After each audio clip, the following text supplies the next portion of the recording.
말라기 2장 15절에 의하면 하나님은 여러 사람을 만들 수 있는 충분한 영이 있으셨지만 아담을 위해서 단 한 여자만 만드셨다, 이렇게 말씀을 하고 있습니다.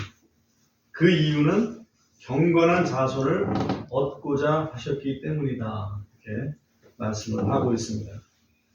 하나님은 아담을 위해서 하와를 만들어 주셨습니다. 그 말씀은 이 부부라는 것은 하나님이 정해주셨다 하는 사실입니다. 그러니까 부부는 하나님이 정해주셨다는 사실을 믿으시기 바랍니다. 그럼에도 불구하고 사람은 또 욕심이 생겨서인지 모르지만 아내를 둘 이상 두는 그런 사례가 발생을 합니다. 성경 역사에서 인류 최초로 아내를 둘 둔 남자가 등장합니다.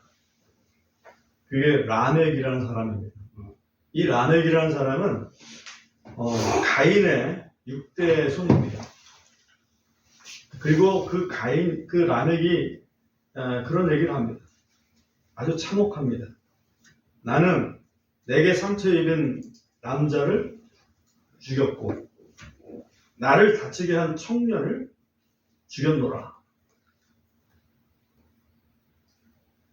그러면서 덧붙이는 말이 가인을 위해 복수가 7배일진데 나 라멕을 위해서는 77배 1이라.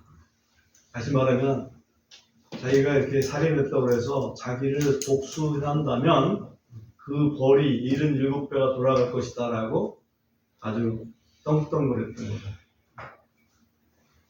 제가 왜 이 말씀을 드리냐면 아내를 둘 두는 것 자체가 기본적으로 하나님을 거역하는 거예요.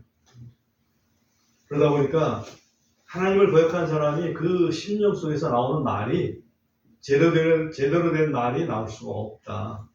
그거를 좀 말씀을 드리려고 한 겁니다. 경건한 자손을 하나님은 원하시거든요. 경건한 자손이라는 것은 쉬운 말로 얘기하면 하나님을 닮은 자손을 얘기합니다. 하나님을 닮은 사람들, 그런 사람들을 하나님은 원하셨습니다. 창세기 6장에 보면 하나님의 아들들이 사람의 딸들의 아름다움을 보고 자기가 선택한 모든 여자들을 아내로 취하였다, 이런 표현이 나옵니다. 여기 하나님의 아들들은 천사들을 의미합니다. 근데 천사들이 어떻게 사람과 결혼할 수 있느냐, 그것은 우리가 알지 못합니다. 근데 문제는 뭐냐면 여자들, 사람의 딸들이 아름다운 것을 보고 아름다운 여자들을 자기들이 다 골라옵니다. 고르는 대로 다 아내를 삼아요. 일부 다쳐줘, 그죠? 얼마나 많은지는 모릅니다. 거기서 나온 인류가 거인들이었고요. 그 결과는 어떻게 됐습니까? 노아의 홍수로 전멸하고 말았습니다. 노아의 8식구 빼고. 그리고 거기에 천사들은 타타루스라고 하는 그런 별도의 지옥에 하나님께서 가두어 두셨습니다. 자기의 지위를 벗어난 그런 천사들이었죠. 그럼에도 불구하고 다시 말하면 일부 다처가 문제가 있음에도 불구하고 무슬림들은 경건해 보이죠? 근데 그 사람들은 합법적으로 한 남자가 네 아내까지 거느릴 수 있도록 그렇게 허용을 해놨습니다. 또 미국에서 한국에 와서 선교하는 멀끔하게 생긴 대학생들이 있습니다. 몰몬. 이 사람들은 마릴 성도 예수 그리스도 교회라고 이름을 딱 내걸었죠. 그 사람들은 아내 수에 제한을 두지 않습니다. 10몇 명이 넘는 그런 그 아내들이 서로 행복하게 살고 있다. 이걸 사진으로 찍고 있어요.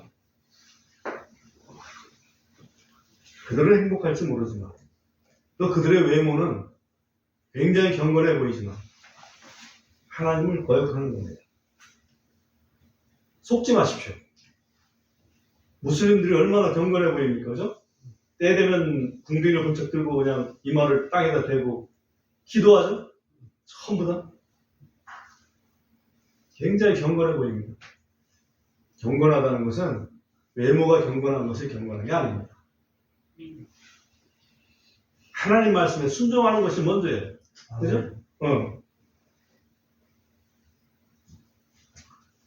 그래서 제가 처음 말씀드리고 싶은 것은 복된 부부는 일부 일처의 부부여야 한다. 를 말씀을 드립니다. 히브리서 13장 4절에 보면 결혼은 모든 것 중에서 존귀한 것이다. 결혼은 모든 것 중에서 존귀한 것이다. 네? 존귀하게 여겨라 하는 말씀이죠. 하나님이 정해주신 아내가 싫다고 버리고 다른 여자를 아내로 맞이하는 것은 하나님을 거스르는 일입니다. 하나님의 뜻을 거스르는 일입니다. 예수님도 마태복음 19장 6절에서 그렇게 말씀하셨습니다. 하나님이 연합하신 것을 사람이 갈라놓을 수 없느니라. 하나님께서 묶어놓으신 것을 사람이 갈라놓을 수 없는 것이다. 그러므로 복된 부부는 하나님이 정해주신 명령을 알고 서로에게 충성된, 죽을 때까지 서로에게 충성된 부부여야 합니다. 그 구체적인 내용을 오늘 말씀을 통해서 좀 살펴보겠습니다. 그래서 두 번째, 복된 아내. 맨 처음에 나오는 게 복된 아내입니다. 복된 아내는 남편에게 복종한다. 오늘 본문 말씀에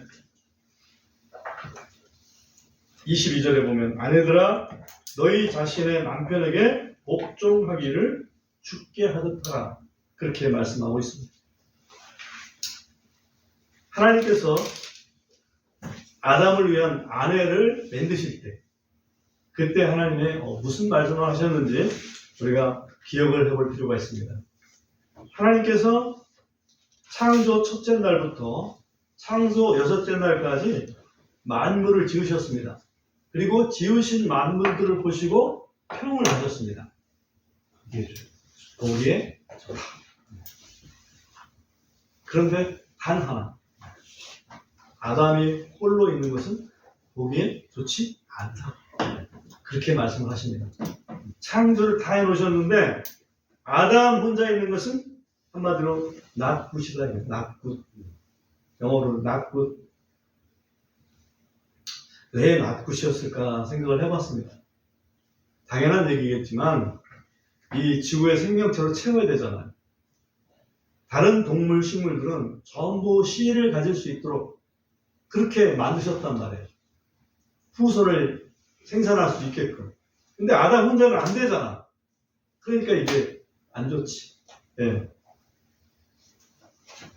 결국 아담에게 돕는 배필로 하와를 만들어 주셨습니다.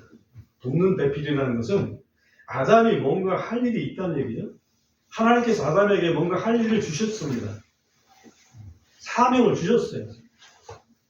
근데 그 일을 아담이 혼자 하기에는 벅찬 거지. 그래서 그 아담이 그 일을 잘할 수 있도록 돕는 배필로 하와를 만들어 주셨습니다. 그들을 통해서 후손이 또 나올 거 아니에요? 그 후손들이 함께 그 일을 할 수 있으니까. 기본적으로 아내는 남편이 일을 잘할 수 있도록 도와야 됩니다. 그것이 복된 아내입니다. 아내는 그러기 위해서 남편에게 복종해야 합니다. 뭔 소리야? 우리 남편이 뭐 능력도 없는데 거기에 복종하라고? 혹시 그런 생각 가지고 있죠? 응? 생각할 수 있습니다. 그러나 문제는 뭐냐면 이 복종하라는 것이 우리에게는 생각이 아니고 하나님의 명령이라는 거죠. 하나님 명령 어기시겠습니까? 그러면 안 되겠죠? 하나님의 명령이라는 걸 꼭 기억해야 됩니다. 남편에게 복종하는 것이 하나님의 명령이구나.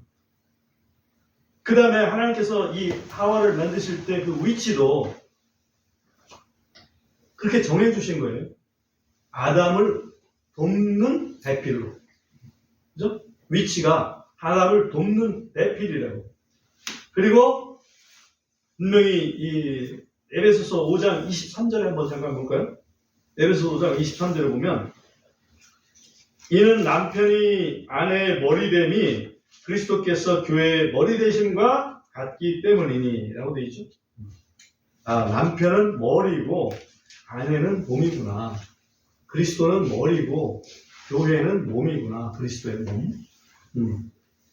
그건 우리가 여러 차례 성경을 통해서 이미 알고 있단 말이죠. 그리스도가 머리고 또 교회는 그리스도의 몸이다.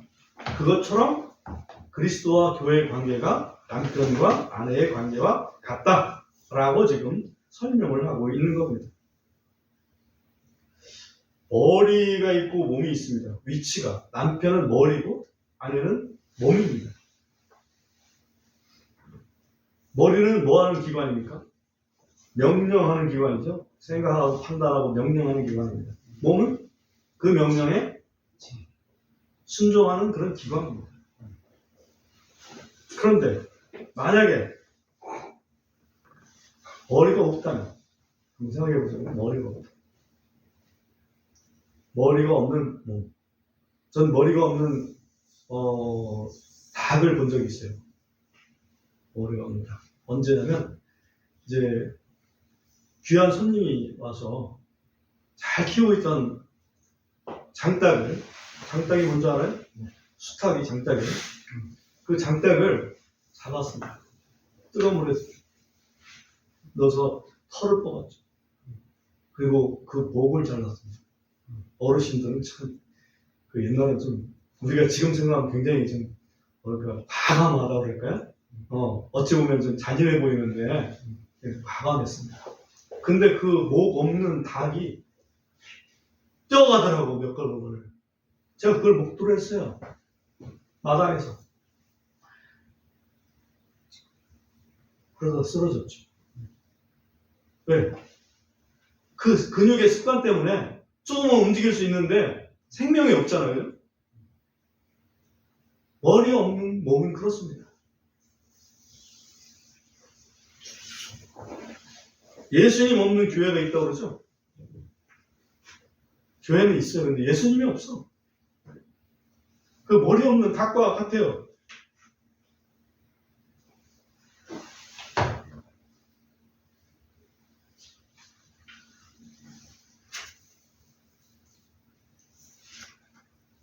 만약에 머리 따로 몸 따로 움직인다면 어떤 경우일까요?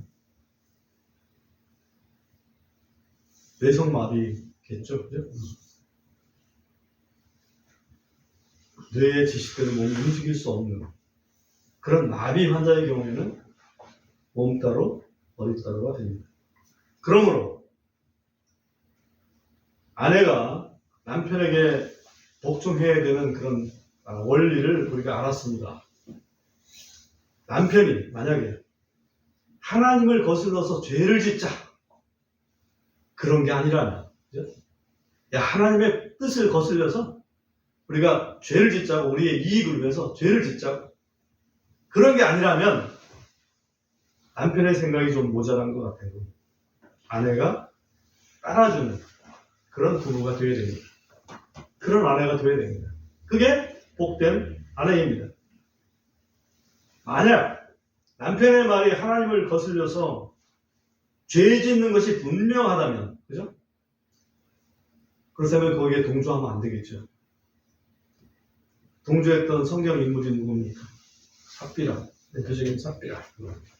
아나니아와 협력해서 죄 짓자 이렇게 얘기하는 거예요.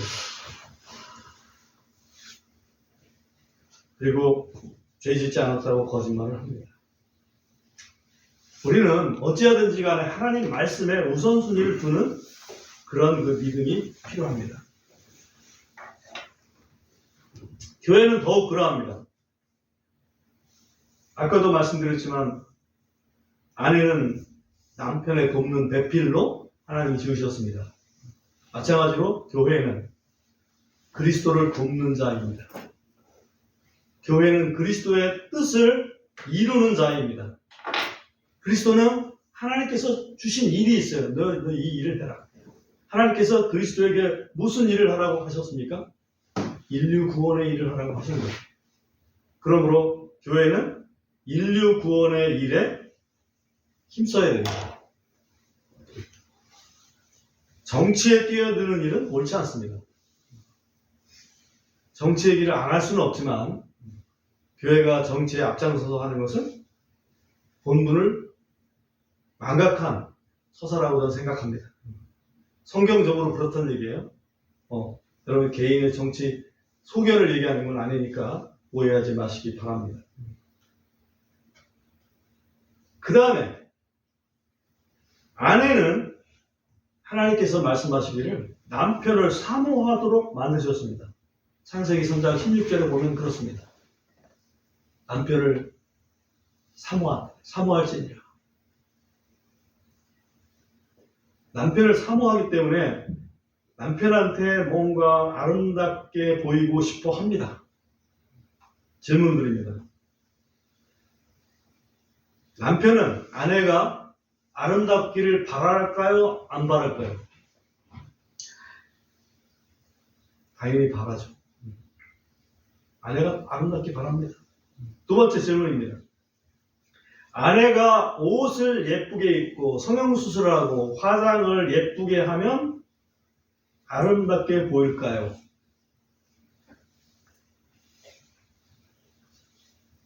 네, 성경은 남편에게 복종하는 아내가 이쁘다고 말씀하고 있습니다. 정말 그 말씀이 있을까요? 확인합시다. 베드로전서 3장을 보겠습니다.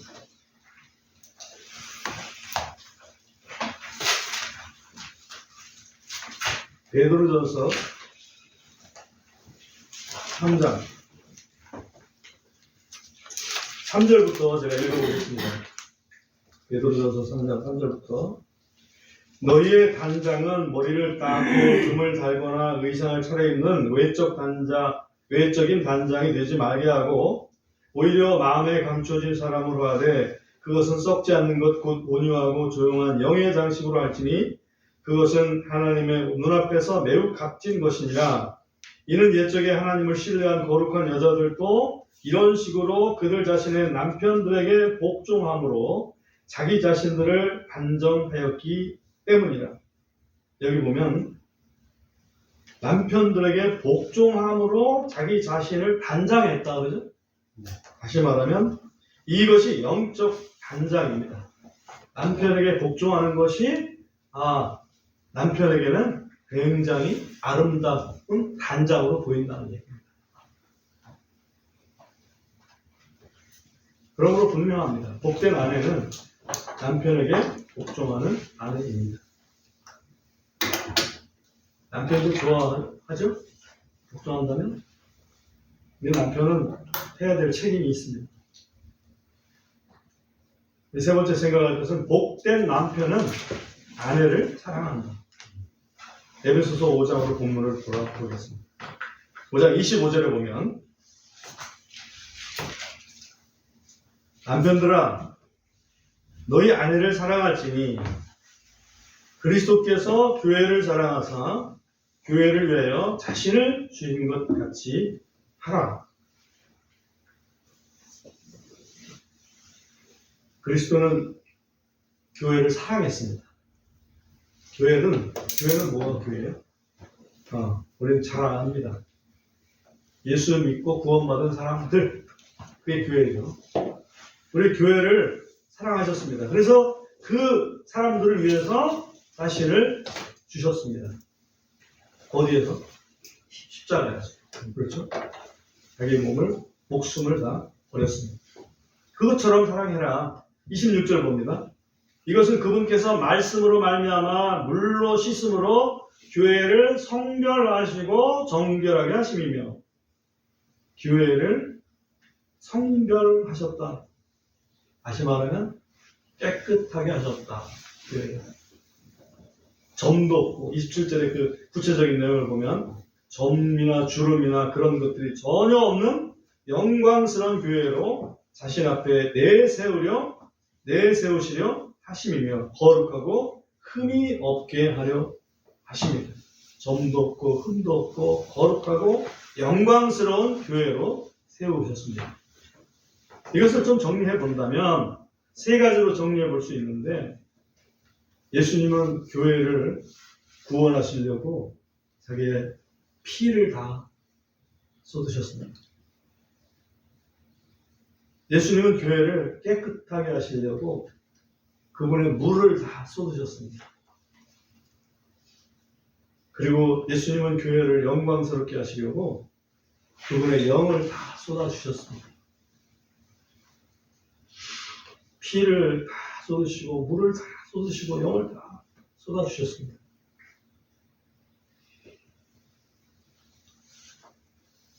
요한일서 5장 8절 한번 볼까요? 요한일서 5장 8절.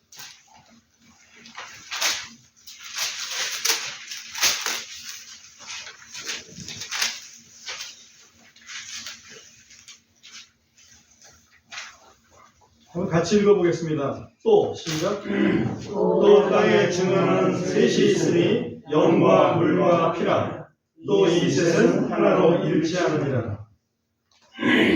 땅에 완전히 쏟으신, 그죠? 영과 물과 피를 다 쏟으셨습니다. 이것이 그리스도의 사랑입니다. 피에 생명이 있으니 주님은 우리를 위해서 생명을 다 주셨습니다. 물은 말씀이라고 볼 수 있죠. 주님을 위해서 말씀을 다 주셨습니다. 생명의 말씀. 영은 성령님이시니 주님은 우리를 위해서 성령님을 보내주셨습니다. 남편들아 아내 사랑하기를 주님이 교회를 사랑하신 같이 사랑하라. 그죠? 여러분도 예수님처럼 여러분의 피와 물과 영을 다 쏟아서 아내를 위해서 주어야 합니다. 그런 남편을 아내가 존경할까요? 당연히 존경하죠. 그죠?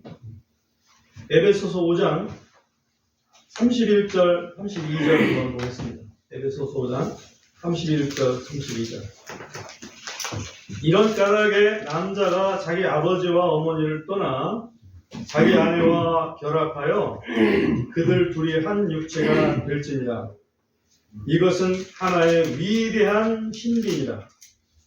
그러나 나는 그리스도와 교회에 대하여 말하노라. 위대한 신비라는 표현이 나옵니다. 신비, 미스테리죠. 뭐가 신비할까요? 제가 나름대로 신비라는 것을 그냥 아는 상식으로 정리를 해본다면 과학적으로는 이해가 되지 않는데 현실적으로 있다 이거지. 그게 신비 아니겠느냐.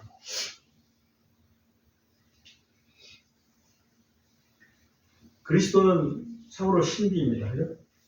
어떻게 창조주 하나님이 피조물인 인간이 되셨다는 것일까? 그렇게 되셨잖아요. 그리스도께서 창조주신데 피조물이 되셨어요. 과학적으로는 이해가 안 됩니다. 그리스도께서 죽으신 후에 3일 후에 부활하셨는데 그 부활한 몸이 그냥 이런 몸이 아니고 불멸의 몸입니다. 뼈도 있고 살도 있는데 문이 닫힌 벽을 뚫고서 오실 수도 있고 사라질 수도 있고 식사를 하실 수도 있고 말씀도 하시고, 그죠? 어떻게 그런 일이 있을 수 있어요? 과학적으로 이해됩니까? 신비죠. 그 부활하신 예수님이 40일 후에 제자들이 보는 앞에서 승천하십니다. 어떻게 아무것도 타지 않고 어떻게 그 몸이 하늘로 올라갑니까?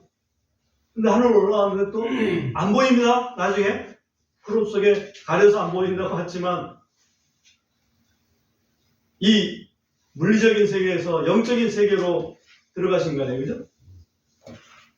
그걸 어떻게 과학적으로 이해합니까? 신비죠. 미스테리입니다. 나가의 다락방 120명 제자들 머리 위에 불의 혀 모양으로 성령님이 한 사람 한 사람 머리 위에 임재하셨습니다.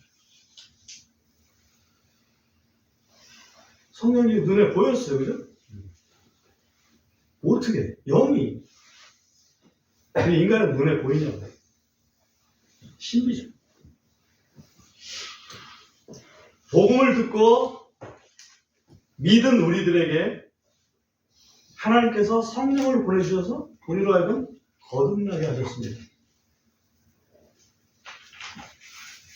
신비죠. 과학적으로 이해됩니까? 난 예수님 그냥 믿은 것밖에 없는데, 회개하고 예수님 영접한 것밖에 없는데 어떻게 내가 하나님의 자녀로 거듭났다는 얘기인가? 과학적으로는 이해 안 됩니다. 이것이 신비인데 그 신비의 시발점이 뭔가 오늘 본문 말씀에서 찾아볼 수 있습니다. 31절 다시 한번 보겠습니다. 이런 까닭에 남자가 자기 아버지와 어머니를 떠나 자기 아내와 결합하여 그들 둘이 한 육체가 될지니라.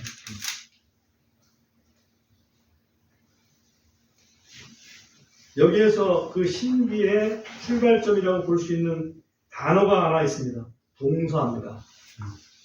어떤 동사를 택할 수 있을까요?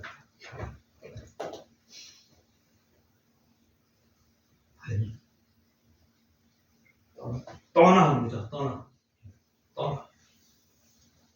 우리의 결혼 풍습하고는 좀 다르죠? 우리가 그 아들들이 자기 부모를 떠나서 살아갑니까? 요즘은 그러네. 옛날에는 생각도 못했던 얘기죠. 여기서 떠난다는 말이 굉장히 중요한 말이죠. 그리스도께서 하늘 보좌를 떠나서 자기 아내를 맞이하려고, 다시 말하면 우리 죄인들을 구원하시려고 이 땅에 오신 그 사랑, 이것이 신비의 출발점이다. 그렇죠? 하나님이 이 땅에 우리들을 영원한 영광의 존재로 만드시려고 땅에 오셨다.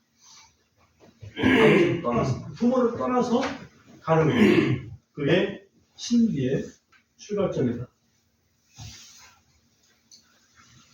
이러한 예수님과 같은 그런 아버지의 명령이라면 그 순종해서, 무조건 순종해서 이행하시는 그런 사랑. 그것이 남편이 아내를 향한 사랑이어야 된다는 얘기입니다. 하늘 보좌를 다 버렸죠? 자기가 가지고 있던 어찌 보면 모든 기득권들을 버리는 거죠. 누구를 위해서? 아내를 위해서. 그런 남편이 되어야만 그리스도와 같은, 주님이 교회를 사랑하신 것 같은 그런 남편이 된다는 얘기입니다.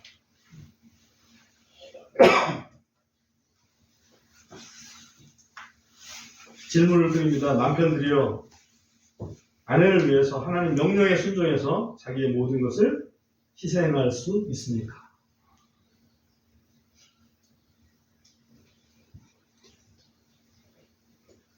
그 사랑을 가진 남편이 복된 남편이라고 할 수 있습니다. 우리 마지막으로 33절 오늘 암송성도인데요. 다시 한번 이 말씀을 보겠습니다. 그럼에도 불구하고 이 말은 내가 그리스도와 교회에 대해 말하는 그 위대한 신비를 얘기했음에도 불구하고 이제는 그걸 떠나서 우리 부부로 돌아와 보자 이 말이에요. 부부로 돌아와서 너희 모두 각 사람이 자기를 사랑하듯 그처럼 개별적으로 자기 아내를 사랑하고. 좀 굉장히 문자적으로 해석을 하다 보니 번역을 하다 보니 이렇게 돼 있습니다. 이 얘기는 분명한 거죠.